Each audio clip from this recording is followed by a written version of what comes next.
दूसरों को डर दिखाकर मौजूदा गठबंधन से ज्यादा लाभ लेना, ये मेरे मुख्यमंत्री नीतीश कुमार जी की पुरानी रणनीति का हिस्सा रहा। जब वो एनडीए में रहते हैं तो पैदल चलकर जाएंगे की इफ्तार में, ताकि एनडीए को डर दिखाया जा सके। और जब वो महागठबंधन में रहते हैं तो महागठबंधन के कार्यक्रमों को छोड़कर बार बार वो जाएंगे भाजपा के वरिष्ठ नेताओं को श्रद्धांजलि देने, ताकि राजद के ऊपर दबाव बनाया जा सके। ये मेरे मुख्यमंत्री की पुरानी रणनीति का हिस्सा रहा है, दबाव डालकर ज्यादा से ज्यादा लाभ। आज की तारीख में जिस तरीके से विपक्षी दलों के इस गठबंधन में मुख्यमंत्री की अनदेखी की जा रही है, बड़े बड़े सपने लेकर गए थे, वो संयोजक बनेंगे तो उस गठबंधन के नेता बनेंगे तो प्रधानमंत्री पद के चेहरे बनेंगे, और हकीकत ये है कि उस गठबंधन में इन्हें पूछा तक आज की तारीख में नहीं जा रहा। और ये इन्हीं के ही व्यक्तित्व की वजह से अविश्वास इतना है मुख्यमंत्री के व्यक्तित्व पर, इतना ज़्यादा क्रेडिबिलिटी क्राइसिस है मेरे मुख्यमंत्री के चेहरे को लेकर कि किसी भी गठबंधन में रहे, ना वो गठबंधन इन पर विश्वास करता है, ना उस गठबंधन के नेता इन पर विश्वास करते हैं, जब प्रदेश की जनता ही इन पर विश्वास नहीं करती, तो ऐसे में कोई दूसरा व्यक्ति इनके ऊपर विश्वास क्यों करेगा। और इसी कारण से ये बार बार दबाव की राजनीति का इस्तेमाल करते हैं। हाल फिलहाल के दिनों में जो भी चर्चाओं का दौर शुरू हुआ है, वो इसका कारण ही यही है कि मुख्यमंत्री मौजूदा गठबंधन में दबाव की राजनीति का इस्तेमाल करें। और जो लोग, जो सवाल आपने पूछा कि उनका स्वागत कर रहे हैं, यकीनन स्वागत करेंगे भैया, उन्हीं के कोटे से मंत्री बने हैं, तो स्वागत तो उनका करना बनता ही है उनके लिए। पार्टी से इस्तीफा दे दिया है, कैसे देख रहे हैं? भाई ये तो अभी शुरुआत है, आने वाले दिनों में ये संख्या बहुत बढ़ने वाली है।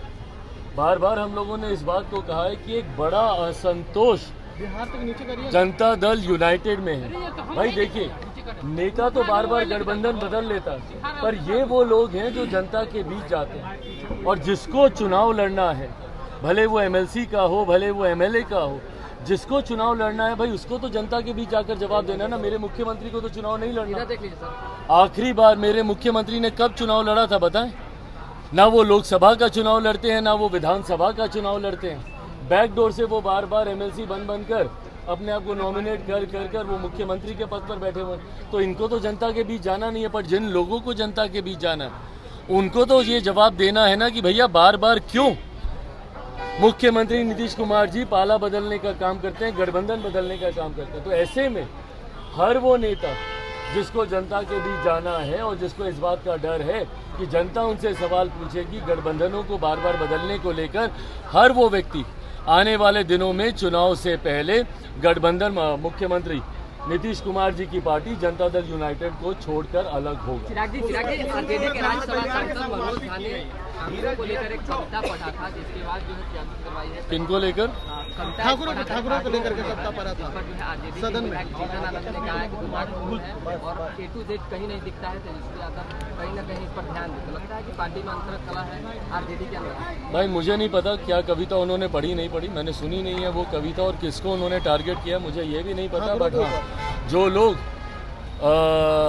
जो लोग सबको साथ लेकर चलने की बात करते हैं, राष्ट्रीय जनता दल में उन्हीं की पार्टी में रहकर एक दूसरे के खिलाफ विवाद उत्पन्न होते रहे हैं, ये दर्शाता है कि कम से कम महागठबंधन के घटक दलों के भीतर कम से कम सब कुछ ठीक नहीं चल रहा।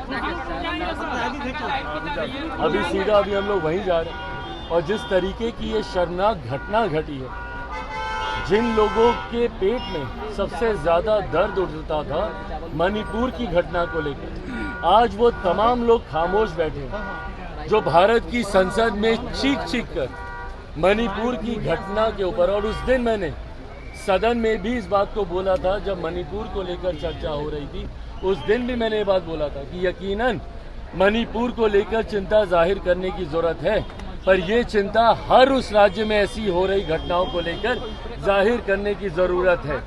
ऐसे में मैंने बिहार का भी विशेष तौर पर वहाँ पर जिक्र किया था। वहाँ पर भले राष्ट्रीय जनता दल के लोग हों या जनता दल यूनाइटेड के राष्ट्रीय अध्यक्ष स्वयं किस तरीके से गला फाड़ फाड़ कर मणिपुर की घटना पर ललन जी बोल रहे थे, और आज जब उन्हीं के राज्य में उन्हीं की सरकार की नाक के नीचे ऐसी घटना को अंजाम दिया जाता है तो ये तमाम दल के नेता खामोश रहते हैं। ये सवाल पूरे तथाकथित विपक्षी दलों के गठबंधन जो आए इंडिया के नाम से इन्होंने जो एक गठबंधन बनाया है, सबसे ये सवाल उठता है कि भैया बिहार की घटना पे ये लोग खामोश क्यों हो जाते हैं। बिहार में आए दिन ऐसी घटनाएं हो रही हैं, उस पर ये लोग खामोश रहेंगे, पर जहां पर केंद्र की कोई सरकार होगी या एनडीए की कोई सरकार होगी तो वहां पर ये लोग आवाज उठाएंगे। ये सेलेक्टिव क्रिटिसिज्म, ये इनकी दोहरी नीति को दर्शाता है। जहां पे अपनी सरकार होगी, राजस्थान में ये लोग खामोश हो जाएंगे, बिहार में ये लोग खामोश हो जाएंगे, पर दूसरे राज्यों में जहां पर एनडीए की सरकार होगी वहां पर ये लोग उसको मुद्दा बनाएंगे। ये दर्शाता है कि आप सेलेक्टिव क्रिटिसिज्म की नीति को आप अपना रहे हैं।